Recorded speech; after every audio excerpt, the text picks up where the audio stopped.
So welcome back to my channel BA detailing. I hope आप सब बहुत अच्छे हैं। आप लोगों के लिए जितने पॉसिबल हो पा रहे मैं तैयार कर रही हूँ। और भी क्वेश्चंस हैं, बहुत क्वेश्चंस हैं, बहुत डिस्कशन करेंगे। ऐसा नहीं है जो आप लोग एक दिन में सब पढ़ के आप लोग क्लियर कर लोगे। आप लोगों का मेहनत रहेगा 3 से 4 महीना का, एंड इससे ही मल्टीपल एग्ज़ाम्स का आप सब जितने भी इंफॉर्मेशन है मैं सब दूंगी, एंड उसके अकॉर्डिंग आप क्रैक करके जॉब भी ले सकते हो। ये 4 महीने में बहुत सारे एग्ज़ाम्स आ रहे हैं, जैसे कि एनवीएस आने वाला है आपके जनवरी के बाद, केबीएस का आने का चांसेस हैं। जो उड़ीसा के बच्चे हैं उनके लिए ओटेट ओ स्टेट दोनों आ रहा है। एंड उसके बाद जेटी आ रहा है, जूनियर टीचर। जो पास आउट है, बीएड कंप्लीट हो चुका है, आप लोग जेटी दे सकते हो जूनियर टीचर। उसके भी सिलेबस है, आप लोग ऑलरेडी बहुत सारे यूट्यूबर से देख चुके होंगे, इसलिए मैंने और यूट्यूब में नहीं छोड़ा। बिकॉज एक होता है ना कि बार बार एक चीज़ को देख के हम इरिटेट हो जाते हैं, तो नहीं करेंगे। बट जो जो इन्फॉर्मेशन है, जितना आपको पढ़ना चाहिए, मैं ज़रूर आपको बताऊंगी। एंड उसके लिए ज़रूर मैंने डिस्क्रिप्शन बॉक्स में भी लिंक दिए हैं जहाँ से आप नोट्स ले सकते हो। एंड हमारा जो क्विज़ ग्रुप है, जो कि कुछ दिनों पहले ही मैंने ओपन करा है, क्विज़ बहुत रेयर होते हैं, मैं सच सच बात बताती हूँ कि 10-15 क्वेश्चंस होते हैं। बट मैं जितना हो पाता वन लाइनर क्वेश्चन का आंसर्स हो गए, जीके हो गए, सब कुछ प्रोवाइड करूँगी जिसको आप पढ़ सकते हो। अगर नहीं समझ आया तो आप मुझे मैसेज वहाँ पे कर सकते हो, ओपन है पूरा चैट बॉक्स, तो उससे आप मुझे मैसेज कर सकते हैं एंड डायरेक्टली मैं आपको आंसर दूंगी, या फिर आप चाहो तो मैं वीडियोस भी ले आऊँगी। बट एक ही रिक्वेस्ट है आप सबसे कि जो भी लोग देख रहे हो, मैंने मैक्सिमम देखा इससे पहले भी, हाँ मे भी हो सकता है कि हमारे वीडियो पे बहुत ज़्यादा व्यूज़ नहीं है, बट 100 व्यूज़ भी मेरे लिए बहुत ज़्यादा है। क्योंकि अगर मैं 100 लोगों को भी हेल्प कर सकती हूँ, that means it means a very lot of things for me. तो ये थिंग बहुत ज़्यादा होता है, ये इम्पॉर्टेंट है। अगर 10 लोग भी पास हो जाते हैं मेरी टीचिंग से, दैट टू बी ये प्राउड फीलिंग फॉर मी कि आप लोग पास हो गए। आप लोगों का टाइम और वेस्ट नहीं करेंगे, मैं आपकी दोस्त, होस्ट, गाइडर, टीचर। स्टार्ट करते हैं आज का सेशन। एंड आज का सेशन है चीट सीट के ऊपर। ये चीट सीट पार्ट 1 है, तो पार्ट 1 मैंने लिखा नहीं, 50 क्वेश्चंस है। एंड ये क्वेश्चंस इतनी यूनिक है, आपको कोई बुक में ज़्यादातर मिलेंगे नहीं। ठीक है, इसको हम बोलते हैं ब्रह्मास्त्र। ये ब्रह्मास्त्र हम लोग ब्रह्मा ज्ञान हम बोल सकते हैं कि चारों तरफ से हम पूरा खींच के ला रहे हैं। ऐसा है कि इसको अगर प्रिपेयर कर देते हो, ऑलमोस्ट आपको सीटेट में 50 मार्क्स तो मिल ही जाएंगे कंफर्म। उसके बाद इंग्लिश के भी मैं टिप्स दूंगी, हिंदी के भी दूंगी। जो जो मेरे पास होंगे मैं पूरे ऐसे वन लाइनर जीकेस भी प्रोवाइड करूंगी। बिकॉज आप लोग सीटेट क्रैक कर लो, ओटेट क्रैक कर लो, बट उसके बाद जो भी मेन एग्ज़ाम होता है ना, जैसे कि ये तो एक टाइप का CTET means central teacher eligibility test है, ये सारे एलिजिबल आपको बनाता है कोई भी मेन एग्ज़ाम्स के लिए। बट मेन एग्ज़ाम के लिए आपको जीके कंप्यूटर नॉलेज भी होना ज़रूरी है। तो उस बेसिस पे कंप्यूटर का मेरे पास बहुत क्वेश्चंस है, वो भी मैं प्रोवाइड कर दूंगी। एंड जीके का क्वेश्चंस भी मैं प्रोवाइड कर दूंगी लास्ट 1 ईयर का। धीरे धीरे सब कुछ आएगा। आप लोगों को मैं बोलते जा रही हूँ, जिनके पास बुक्स नहीं हो पा रहे, एंड सबका फैमिली कंडीशन अच्छी नहीं है, तो जिनके पास पैसे नहीं है या बुक्स नहीं हो पा रहे, डोंट वरी गाइस, आप लोग चैनल से जुड़ जाओ। मैं आप लोगों को, अगर आप कमेंट करते हो, कुछ भी आपको जानना हो, कुछ भी समझ नहीं आया, जैसे कि मैं बहुत सारी थ्योरीज अभी आपको फिर से बताऊंगी, जैसे कि वैन हिल थ्योरी है, वर्बल एप्रिसिएशन टेस्ट है, आर्मी अल्फ़ा आर्मी टेस्ट है, बीटा टेस्ट है। तो बहुत कुछ हमें जानना भी है, धीरे धीरे करके डिटेल करना है, ग्रेडिंग सिस्टम क्या होता है। बहुत कुछ मैं आपको बताने वाली हूँ धीरे धीरे। ठीक है, एंड चलो आज का स्टार्ट करते, बहुत टाइम हो गया। एंड वीडियोस को प्लीज़ शेयर कर देना अपने स्टेटस में, व्हाट्सअप में, फेसबुक में, जैसे कि कुछ हमें भी फ़ायदा हो, पैसा ना हो, सही फ़ायदा होना चाहिए, सब्सक्राइबर बढ़ने चाहिए। तो जितने से जितने लोग आएंगे प्लीज़ लाइक भी कर देना जब वीडियोस देख रहे हो। चलो मेहनत का थोड़ा सा फल मिलते हुए आगे बढ़ते हैं। पहला क्वेश्चन है हमारा इकोलॉजिकल थ्योरी। मैं आपको वन लाइनर दे रही हूँ, तो इसके अर्थ समझाते हुए चलूँगी। ये क्वेश्चन आंसर डायरेक्ट है, सिंगल लाइन में बोला जाएगा, ज़्यादा हम लोग हार्ड नहीं करेंगे। फर्स्ट थिंग है इकोलॉजिकल थ्योरी। इकोलॉजिकल मीन्स आप जानते हो what do you mean by ecology? That is the one type of study of environment, ठीक है, हमारे सराउंडिंग को हम अगर पढ़ते हैं तो that is called ecology. Ecology में बोथ रहता है, living and non living thing, मतलब आपके जो निर्जीव एवं सजीव दोनों ही चीज़ यहाँ पे जुड़े हुए हैं, एंड उनके जो संपर्क होते हैं, रिलेशनशिप होते हैं, उसको हम बोलते हैं इकोलॉजिकल। तो इकोलॉजिकल थ्योरी, ठीक है, ये थ्योरी किसके ऊपर है? That is environmental influence, environmental influence, ठीक है। सेकंड में आ जाते हैं, धर्म शिक्षा का अंतरतम केंद्र कौन है? धर्म शिक्षा का अंतरतम केंद्र कौन है? अभी अगर C TET, K V S, N V S आप जानते हो, C TET, N V S, C TET अगर क्लियर करते हो तो K V S, N V S, D, triple S B, ये सब आप क्रैक कर सकते हो। तो आप लोगों को हिंदी में भी थोड़ा स्ट्रांग होना पड़ेगा। जो उड़ीसा के बच्चे हैं हिंदी में स्ट्रांग हो जाओ, जो बंगाल के बच्चे हैं वो भी स्ट्रांग होना पड़ेगा। बाकी तो बच्चे थोड़े हिंदी बहुत पढ़ रहे हैं, ज़्यादा बहुत पढ़ते ही हैं। तो आप लोगों को बोल दूँ, धर्म शिक्षा का अंतरतम केंद्र, मतलब हम बोल सकते हैं कि अंतरीन जो केंद्र होता है वो कौन है?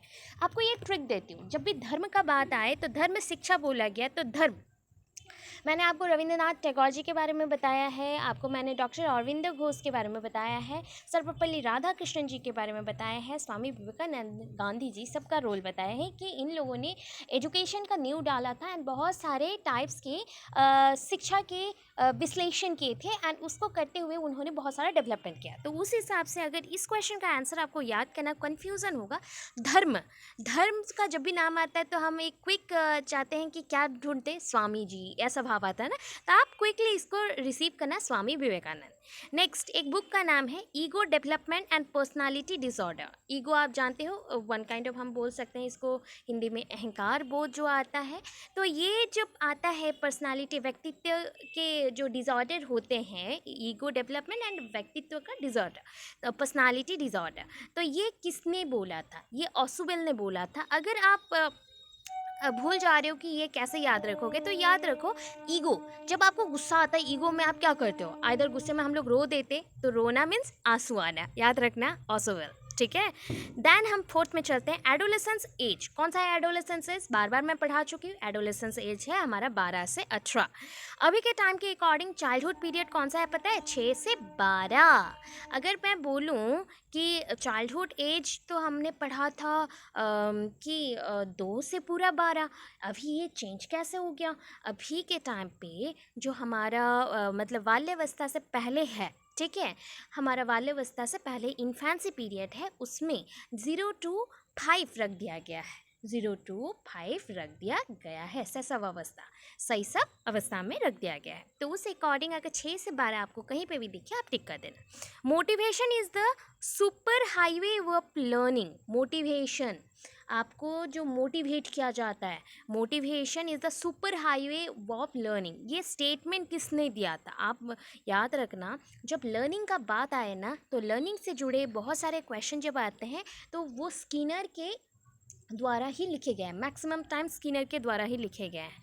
तो उसका याद करो, लर्निंग वर्ड आ गया तो स्किनर से जोड़ देना, स्किनर से, फिर भी आपका 70% 80% क्वेश्चन का आंसर ठीक हो जाएगा।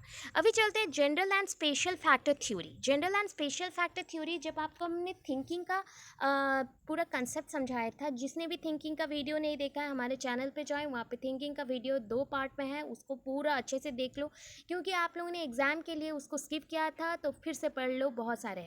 एनार्किक थ्योरी किसको बोलते हैं, मल्टीफैक्टर थ्योरी किसको बोलते हैं, दैन आपका है यूनिफैक्टर थ्योरी किसने डिस्कवर किया, आईक्यू कहाँ से आता है, आईक्यू का आप अगर कैलकुलेशन करना चाहते हो तो कैसे होगा, इसके लिए कितने सारे टेस्ट मटेरियल्स हैं, बहुत सारे हैं, 3 factor theory, 2 factor theory, multi factor, group factor, ये बहुत सारे नाम हैं। तो उसी में और एक नाम है general and specific factor theory.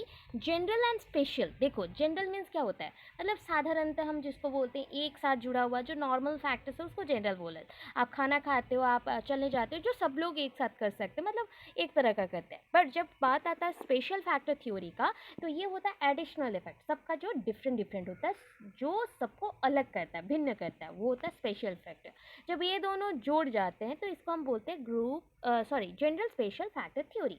अगर आपको याद रखना है तो इसका जो स्पेशल वर्ड है वहाँ से याद रखो, स्पीयरमैन। स्पीयरमैन, ये फैक्टर थ्योरी किसने दिया, general and special factor theory Spearman ने, ठीक है।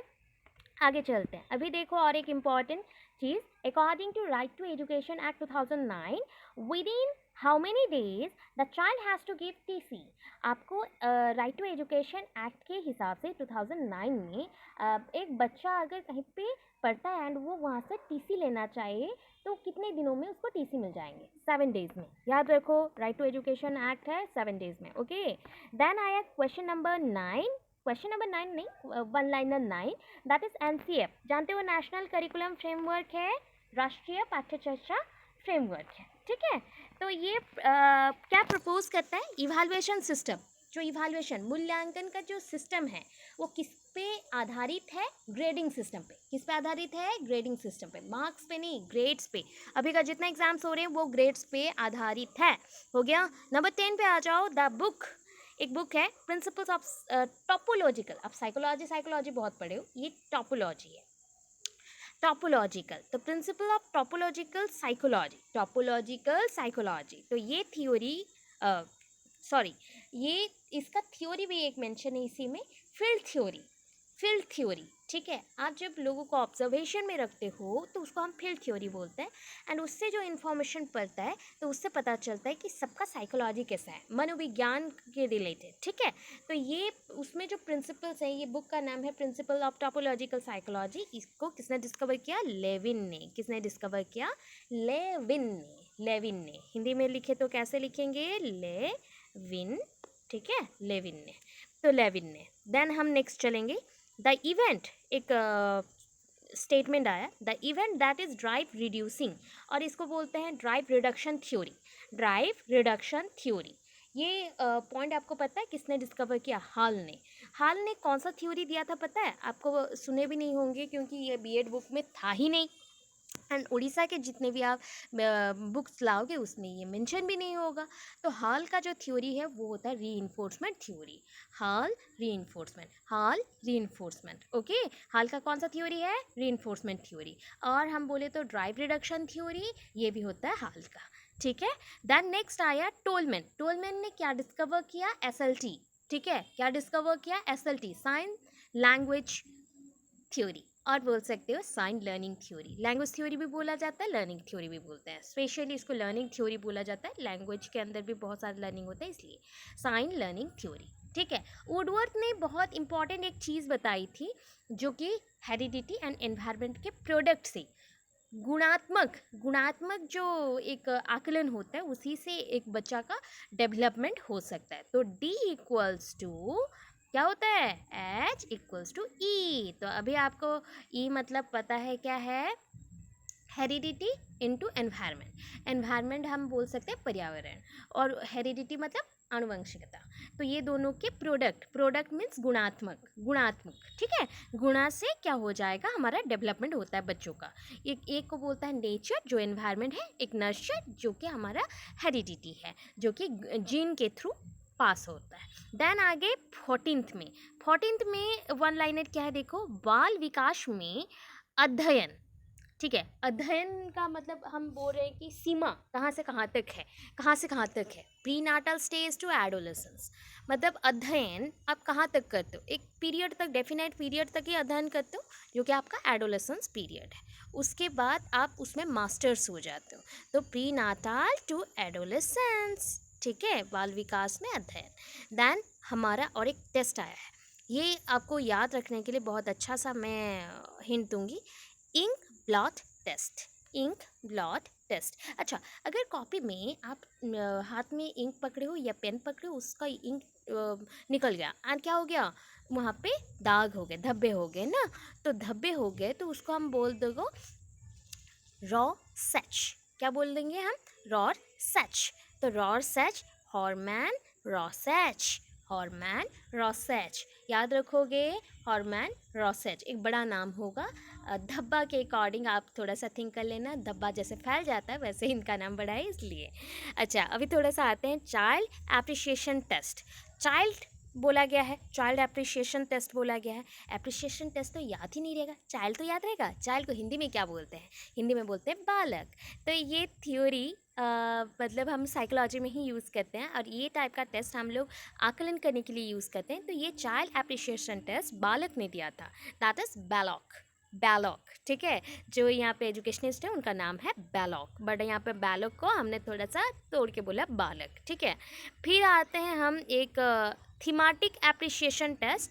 थीमेटिक एप्रिसिएशन टेस्ट में आपको थीमेटिक म का प्रोनाउंसिएशन हुआ तो यहाँ पे याद रखना Moore and Morgan, Moore and Morgan. Next जो एक है पिक्चर फ्रस्ट्रेशन टेस्ट, तो इसका अभी तक थोड़ा बहुत रॉन्गली हम लोग चल रहे हैं, तो उसको हम स्किप करें, नेक्स्ट वीडियो में आ जाएंगे, क्योंकि हम जब भी इंफॉर्मेशन देंगे सही से देंगे। 2-4 बुक्स मैंने देखा, दोनों में अलग अलग थे, तो मैं आपको सही ढूंढ के जो सबने बोला होगा उसी को हम ढूंढेंगे, मतलब जो भी एजुकेशनिस्ट ने बोला होगा उसको प्रॉपर ढूंढ के हम लिखेंगे, ठीक है। नेक्स्ट देखो, टीचिंग लर्निंग प्रोसेस। आपको पता है टीचिंग लर्निंग प्रोसेस कैसा होता है? ये हम बोल सकते हैं तृतीय आँख है, मतलब 3 इसके केंद्र होते हैं या शीर्ष होते हैं। तो एक में टीचर रहेंगे, एक में स्टूडेंट रहेंगे, और एक में लर्निंग प्रोसेस है जो कि करिकुलम आ जाएगा। तो इसको बोलते हैं ट्राइपोलर, ठीक है, ट्राइपोलर। तो ट्राइपोलर जो ये लर्निंग प्रोसेस है किसने डिस्कवर किया? जॉन ने। किसने डिस्कवर किया? जॉन ने, ठीक है। फिर उसके बाद आते हैं बाइपोलर को। बाइपोलर मीन्स क्या होता है? 2। तो इसमें बोला गया था टीचर स्टूडेंट, बस ये 2 चीज़ है। इसका मीडियम हम लोगों ने नहीं लिखा। बाइपोलर को डिस्कवर किया था एडम ने। किसने डिस्कवर किया? एडम ने। बाइपोलर एडम, ए बी याद करो, बाइपोलर एडम होगा। फिर हम आते हैं माइक्रो टीचिंग। कुछ दिन पहले ही मैंने माइक्रो टीचिंग पढ़ाए हैं। और एक होता है यूनिपोलर होता है, बट यूनिपोलर रेयर होता है, उसको ज़्यादातर यूज़ नहीं किया गया है। एंड यूनिपोलर को हम मान सकते हैं कि ये अल्फ्रेड विने ने डिस्कवर किया था, तो ये अभी नहीं चाहिए, बाद में उसको देखेंगे। माइक्रो टीचिंग का जो साइकिल है, इसमें कितने स्टेप्स है आपको पता है? टोटल स्टेप है 6। इसमें से कौन सा स्टेप पहला आता है पूछा गया है। आप क्या करोगे? पहले तो ये डायग्राम से देखो। आपको पता है माइक्रो टीचिंग किसके बेस पे हुआ था? NCERT, ठीक है। इसमें 6 स्टेप है, तो पहले आप 6 मार्क कर देना, 1 2 3 4 करके। अभी एक एक को मार्क करते हुए पहला चीज़ होता है प्लान। प्लानिंग से स्टार्ट करना। आपको मैं शॉर्टकट देती हूँ, इसको भी आप याद नहीं रख पाओगे तो शॉर्टकट याद रखो, PTF। PDF याद रखते हो तो ये है PTF, ठीक है। फर्स्ट स्टेज में और फेज में PTF होगा, सेकंड में PPTF होगा। क्या होगा? PPTF। अभी हम इसको तोड़ के पढ़ते हैं क्या क्या है इसमें, ओके। तो ये पहला जो है हमारा P फॉर प्लानिंग, योजना बनाएंगे हम, ठीक है। T फॉर टीचिंग, हम टीच करेंगे, ठीक है। अभी इसके बाद F है, PDF। F में क्या होगा? फीडबैक। आपको फीडबैक देना है, आलोचना करके बताना है, ठीक है, हो गया। अभी नेक्स्ट फिर आते हैं, तो इसमें ना सिर्फ पुनः फिर से होगा, रिपीट करना है, ठीक है। तो हम क्या करेंगे यहाँ पे हिंदी के लिए मैंने यूज़ कर दिया P डबल, अदरवाइज इसको इंग्लिश में री बोल सकते हैं, that is the RE use करना है। री प्लान, री टीच, री फीडबैक, ठीक है। अभी देखो क्या क्या होता है। ये 6 मिनट, ये 6, ये 6 मिनट, ये 6 मिनट, ये 6 मिनट, ये 6 मिनट, टोटल लगते हैं 36 मिनट। तो इसका पहला स्टेप है प्लान, ठीक है। बट अगर हम लोग बुक में देखें तो इसका पोजीशन, प्लानिंग का पोजीशन कभी फिक्स नहीं रहता, आपको जब भी योजनाएं चाहिए आप कर सकते हैं। देन 22 में आ गया वर्बल परसेप्चुअल मॉडल। आपको पता है वर्बल परसेप्चुअल मॉडल पे आप कितने कोई चीज़ों को परसीव करते हो या फिर कितना समझते हो, कितने वर्ड्स को आपने पकड़ पाया या नहीं, आपका इंटेलिजेंस कितना कैप्चर करता है वर्ड्स को एंड अरेंज करता है, उसको देखा जाता है। तो ये मॉडल किसने दिया था? वर्नल ने। किसने दिया? वर्नन ने, ठीक है। दैट इज़ नॉट वर्नल, वर्नन, ठीक है। मैंने थोड़ा मिस प्रोनाउंस कर दी, वर्नन, ठीक है, वर्नल निकल गया, वर्नन, ओके। वर्णन, ठीक है, वर्बल से याद रखना है, वर्णन, ठीक है। सो उसके बाद इसको verbal perceptual model of intelligence वर्णन है क्या? तो इनका एक थ्योरी भी है, वर्णन हायरार्किकल थ्योरी ऑफ इंटेलिजेंस। क्या है? वर्णन हायरार्किकल इंटेलिजेंस थ्योरी। हिंदी में भी ये इंग्लिश का टर्म आते हैं, तो आपको मैं बोलूँ हिंदी से ज़्यादा आप थोड़ा बहुत इंग्लिश में भी याद रखो, तो ये आपको फ्यूचर में बहुत बेनिफिट्स देंगे, ठीक है। अभी नेक्स्ट चले 23 में, that is the process of education. ये एक बुक का नाम है, द प्रोसेस ऑफ एजुकेशन। किसने डिस्कवर किया? फ्रोवेल ने। या फिर किसने लिखा? फ्रोवेल ने। फ्रोवेल कौन है? जो आपने सुना हुआ ना, kindergarten, kindergarten, play school, kindergarten. Kindergarten के जो फादर हैं या फिर जो इन्वेंटर हैं वो है फ्रोवेल। फ्रोवेल ने बुक लिखा था the education, the process of education, the process of education और the education of a child, the education of a child और द प्रोसेस ऑफ एजुकेशन। ठीक है, एक बुक का नाम है। फिर नेक्स्ट क्वेश्चन में आते हैं लेसन प्लान। आपको पता है लेसन प्लान किसने दिया? बहुत लोगों ने दिया है, बट फेमस जो है हर्बर्ट। किसने? हर्बर्ट। बंदूरा ने क्या किया? बंदूरा ने तो बहुत कुछ किया है।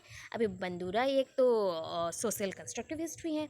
बंदूरा मॉडलिंग पे भी काम किए थे। बंदूरा ने आपके जो क्या बोलते हैं, स्काफोल्डिंग लर्निंग थ्योरी है, स्काफोल्डिंग लर्निंग थ्योरी पे काम किया है। बंदूरा ने इमिटेशन प्रोसेस के ऊपर भी काम किया है। इमिटेशन, ठीक है, इमिटेशन, मॉडलिंग, स्काफोल्डिंग, सबके ऊपर काम किया है उन्होंने। अच्छा, नेक्स्ट में चलते हैं। जेरोम ब्रूनर, आपने नाम सुना है जेरोम ब्रूनर? तो उन्होंने स्पाइरल करिकुलम के ऊपर वर्क किया। अभी बोलोगे कि मैम आपने तो स्काफोल्डिंग पढ़ाया था अलग जगह में, स्काफोल्डिंग यहाँ कैसे आ गया? अच्छा, आप लोग स्काफोल्डिंग जो प्रोसेस है और लर्निंग थ्योरी है दोनों अलग है, तो इन्होंने स्काफोल्डिंग लर्निंग थ्योरी दिए थे। दैन जेरोम ब्रूनर यहाँ पे क्या किए थे? जेरोम ब्रूनर दो चीज़ दिए थे, एक है स्पाइरल करिकुलम, दूसरा है डिस्कवरी लर्निंग, डीएल। ठीक है, ड्राइविंग लाइसेंस ऐसे बोलते हो ना, याद रख लेना, डिस्कवरी लर्निंग, जेरोम ब्रूनर। फिर फ्रोबेल का मैंने अभी बोल दिया। रीइंफोर्समेंट इन ऑपरेंट कंडीशनिंग, ये तो आप जानते हो किसने डिस्कवर किया था। ऑपरेंट कंडीशनिंग है तो ऑलमोस्ट आपको पता है कि स्किनर है। तो इन्होंने, बताओ अब ये जो थ्योरी है किसके ऊपर निर्भर करता है? ये रेस्पॉन्स के ऊपर निर्भर करता है, स्टिमुलस के ऊपर नहीं, रेस्पॉन्स के ऊपर निर्भर करता है। देखो, अभी एक नया चीज़ पढ़ाऊँगी जो कि ये 4 पॉइंट्स के लिए हैं, जिसमें आपको वर्ड्स बहुत भिन्न भिन्न के मिलेंगे, तो उसके अकॉर्डिंग मैंने थोड़ा कुछ समझाया है। अच्छा, आप लोगों ने मूवी देखा है? बहुत कुछ मूवी देखा होगा कि 2 लड़के एक ही लड़की को पसंद करते हैं, या फिर 2 लड़कियां एक ही लड़के को पसंद करती हैं, या फिर एक लड़का एक लड़की को पसंद करता था बट लड़की ने ब्रेकअप कर लिया एंड फिर उसके बाद लड़का फटाफट मूव ऑन कर लिया। तो ये सारे भी एक एक प्रकार के क्या है, अवस्थाएं होते हैं। तो इसको मैं समझाऊंगी। अगर आप अभी नाउ में है, प्रेजेंट मोमेंट पे हैं एंड प्रेजेंट मोमेंट में किसी को पसंद करते हैं, तो उसको बोलते हैं एक्टिव स्टेज। ठीक है, क्या बोलेंगे? Active stage. Active stage. अभी बच्चा अपने मदर को बहुत प्यार करता है बिकॉज वो छोटा है। ठीक है, वो जैसे जैसे बड़ा हो रहा है वो प्रोएक्टिव हो रहा है, मतलब अभी वो जिसको पसंद करता था उसको छोड़ के भी दूसरे को पसंद कर रहा है एंड वो बहुत लोगों को जानना पसंद कर रहा है, वो बहुत लोगों को पसंद कर रहा है, तो इसको बोलते हैं प्रोएक्टिव। अगर मैं बोलूँ आपको और ज़्यादा जल्दी याद रहेगा, आलिया भट्ट जानते हो ना? कोई नहीं जानता, ऐसा तो हो नहीं सकता। फिर रणबीर कपूर को भी पहचानते ही होंगे एंड आप कौन है वो? दीपिका पादुकोण। तो इनको तो पहचानते होंगे। आपको पता होगा कि दीपिका पादुकोण एंड रणवीर सिंह दोनों गर्लफ्रेंड बॉयफ्रेंड थे। ठीक है, उनका रिलेशनशिप था। तो वो हो गए। अगर कोई चीज़ पुराना होता है तो उसको हम बोलते हैं रेट्रो। तो उनका ब्रेकअप हो गया तो दीपिका होगी रेट्रो। ठीक है, बट उनका अभी कमिंग टाइम पे फ्यूचर कौन था, या फिर वो अभी प्रेजेंट पे किसको पसंद करते हैं? रणवीर कपूर, आलिया को। तो आलिया होगी प्रोएक्टिव। अगर हम लोग कंफ्यूज्ड हो जाएं क्या कि अभी रणवीर कपूर इस स्टेज में हैं एंड वो आलिया के बारे में ही सोच रहे हैं, तो वो प्रोएक्टिव स्टेज में है। अगर वो आलिया के साथ हैं फिर भी वो दीपिका के बारे में सोच रहे हैं, तो वो रेट्रो एक्टिव स्टेज में है। तो इसके अकॉर्डिंग प्रोएक्टिव इनहिबिशन होता है, रेट्रोएक्टिव इनहिबिशन होता है। हाइपो एंड हाइपर ये दोनों चीज़ इसके साथ ही, इसके भिन्न भिन्न वर्ड्स हैं, इसको यूज़ नहीं करना पड़ता है ज़्यादा, चलेगा। देखो, अभी मैंने बोला था anarchic theory of intelligence. Anarchic theory of intelligence को मल्टी फैक्टर थ्योरी भी बोला जाता है। क्या बोलते हैं? मल्टी फैक्टर थ्योरी भी बोलते हैं। ठीक है, ग्रुप फैक्टर थ्योरी। अभी बोलोगे कि मल्टी फैक्टर थ्योरी मैम किसने डिस्कवर किया? तो थॉर्नडाइक ने बाबा, थॉर्नडाइक ने। अच्छा, थॉर्नडाइक ने क्या किया था? थॉर्नडाइक ने ट्रायल एंड एरर थ्योरी भी दिया था। तो इसके साथ उन्होंने मल्टी फैक्टर थ्योरी और एनार्किक थ्योरी भी दिया था। ग्रुप फैक्टर जो थ्योरी है इसने ये किन्हें, मतलब किसने दिया? तो ग्रुप फैक्टर बोला गया Thurstone. Group factor Thurstone. Group factor कौन है? थर्स्टोन। और मल्टी फैक्टर और एनार्किक कौन है? थॉर्नडाइक। बर्नर हायरार्किकल थ्योरी हमने पढ़ लिया। देखो और एक इम्पॉर्टेंट वर्ड आया है जो कि मल्टी फैक्टर थ्योरी का ही अदर टर्म है, या फिर बोल सकते हो कि और एक थ्योरी है रिलेटेड टू इंटेलिजेंस जो कि थॉर्नडाइक ने निकाला था, quantity theory of intelligence. Quantity, आप का ज्ञान कितना है और किस चीज़ में कितना डेप्थ के साथ, कितने अमाउंट के साथ आपके पास ज्ञान है, इसके बारे में आकलन क्या था, ये किसने किया था? थॉर्नडाइक ने किया था। अभी चलो फादर ऑफ एजुकेशनल साइकोलॉजी, अगर नहीं बोले तो आप गलत हो। फादर ऑफ एजुकेशनल साइकोलॉजी कौन है? थॉर्नडाइक हैं, भूलना नहीं है आप लोगों को। थॉर्नडाइक हैं। थॉर्नडाइक ने एजुकेशनल साइकोलॉजी के ऊपर बहुत कुछ दिया था, ट्रायल एंड एरर किया था, इसलिए उनको फादर ऑफ एजुकेशनल साइकोलॉजी बोला गया है, मतलब एजुकेशनल मनोविज्ञान। अच्छा, the theory of six thinking hats. Hats, ठीक है, टोपी वाला हैट्स, ठीक है, टोपी वाला हैट्स बोला गया। ये सब बुक में कभी नहीं पढ़े होंगे, ऐसे क्वेश्चंस भी आते हैं। The theory of six thinking hats, ये किसने डिस्कवर किया था? एक लेडी ने डिस्कवर किया था जिनका नाम है Edward de Bono. Edward de Bono, ठीक है। अगर एमसीक्यूज के थ्रू चलते हैं तो बहुत टाइम टेकिंग होगा, उससे अच्छा है आधा घंटा में आप पूरा 2 घंटा का पढ़ाई पढ़ लो, ठीक है। बार बार रिपीट करना, रिपीट करके कंप्लीट करो, कल फिर से आपका और क्वेश्चंस आएंगे। चलो, और बाकी लास्ट के 10 क्वेश्चन हैं। Which intelligence test was developed during world war? World war के टाइम पे कौन सा इंटेलिजेंस टेस्ट आया था, उद्भावन हुआ था? Army alpha test. देखो वर्ल्ड वॉर बोला गया, उस टाइम पे क्या चाहिए? आर्मी चाहिए, आर्मी अल्फा टेस्ट। फिर आया एजुकेशनल साइकोलॉजी, कौन से टाइप का साइंस है? अप्लाइड साइंस है, जैसे आप उसको अप्लाई करते हो तो आप में चेंजेस आते हैं, तो अप्लाइड साइंस है। बाल मनोविज्ञान के अनुसार शिक्षक के और शिक्षा के क्षेत्र में सबसे ऊपर स्थान पे कौन है, या फिर मुख्य स्थान किसका है? बालक का है। चाइल्ड सेंटर्ड एजुकेशन आज का टाइम का एजुकेशन है, एनसीएफ के भी अकॉर्डिंग, एनसीईआरटी के अकॉर्डिंग, सबके अकॉर्डिंग। देन 44 में चलते हैं। Subjective method of educational psychology क्या है? सब्जेक्टिव मेथड बोला गया है। सब्जेक्टिव मेथड कब होता है पता है? जब आप एक दूसरों को हेल्प करते हैं या फिर एक दूसरे के बारे में सोचते हैं और सॉल्व करने को ट्राई करते हैं, तो उसको बोला जाता है सब्जेक्टिव मेथड। तो ये मेथड को डिस्कवर किया था किसने? टीचनर ने। किसने? टीचनर ने। टीचनर स्ट्रक्चरलिज्म के ऊपर भी बहुत कुछ बताए थे। एंड इसको और एक वर्ड बोला गया, इंट्रोस्पेक्शन। इंट्रोस्पेक्शन।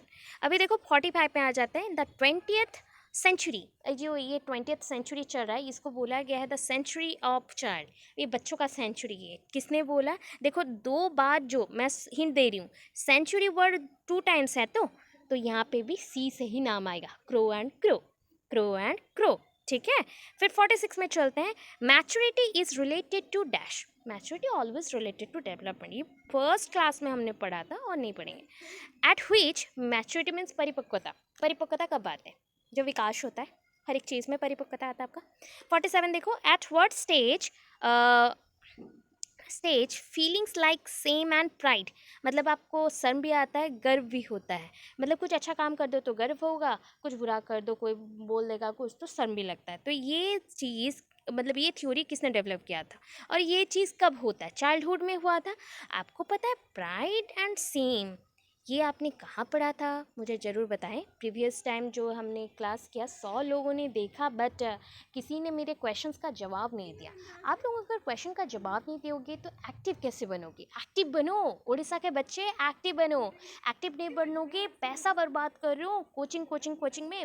नहीं चाहिए कोचिंग, खुद से पढ़ना सीखो। मैं हिंट दे रही हूँ कैसे पढ़ना है, आपको बार बार रिपीट करना है। आपको क्या लगता है ये 50 क्वेश्चन आज के आज ही आप लोग याद रख लोगे? नहीं, बार बार प्रैक्टिस करते हुए, लिखते हुए चलेंगे तब। आप सोचोगे ये 50 ही तो है, नहीं, मैं और दूंगी 500, 1000, 5000 क्वेश्चंस मिलेंगे। ये इतना करना है ताकि फ्यूचर में कभी गलती ना हो हमें, ठीक है। देखो नेक्स्ट आ जाते हैं हम लोग। Most complex and difficult stage कौन सा है? एडोलेसेंट का स्टेज होता है जो कि बहुत कॉम्प्लेक्स एंड डिफिकल्ट होता है। एलिमेंट्स ऑफ क्रिएटिविटी, क्रिएटिविटी का एलिमेंट्स कौन से पता है आपको? डिसिप्लिन में रखने से आपका क्रिएटिविटी लेवल का कोई डेवलपमेंट नहीं होगा। तो ये होता है फ्लेक्सिबिलिटी, ओरिजिनलिटी, फ्लुएंसी मेनली, ठीक है। अभी देखो फादर ऑफ यूजेनिक्स। यूजेनिक्स का मतलब हिंदी में होता है सुजनन शास्त्र। सुजनन शास्त्र, यूजेनिक्स। तो ये इसको यूजेनिक्स, जी के ऊपर हम लोग ज़्यादा फोकस करें तो जी से याद रखना गाल्टन, जी से याद रखो गाल्टन। सो आज के लिए इतना ही, यहाँ पे हमारा आज का कार्यक्रम समाप्त करते हैं एंड इसी के साथ हमें अलविदा करते हुए चलते हैं। एंड आज का वीडियो अगर अच्छा लगा तो do like, share and comment and subscribe करना ना भूलें। हम लोग धीरे धीरे, हम लोग मतलब मैं एंड आप लोग सब मिलके एक साथ पढ़ रहे हैं, बढ़ रहे हैं। और कैसा लगा आज का वीडियो ज़रूर मुझे बताएं। आपका यही जो करेज होता है या फिर आप जो वीडियोस देखते हो, मोटिवेशन मुझको मिलती है। तो नेक्स्ट वीडियो आने में और ज़्यादा मैं लग पड़ूँगी और ज़्यादा क्वेश्चंस आएंगे। 50 और न्यू क्वेश्चंस के साथ हम इस क्वेश्चन को भी बीच बीच में रिवाइज करेंगे, ठीक है। सो चलो नेक्स्ट क्लास में मिलते हैं। Thank you so much, thanks for watching my videos.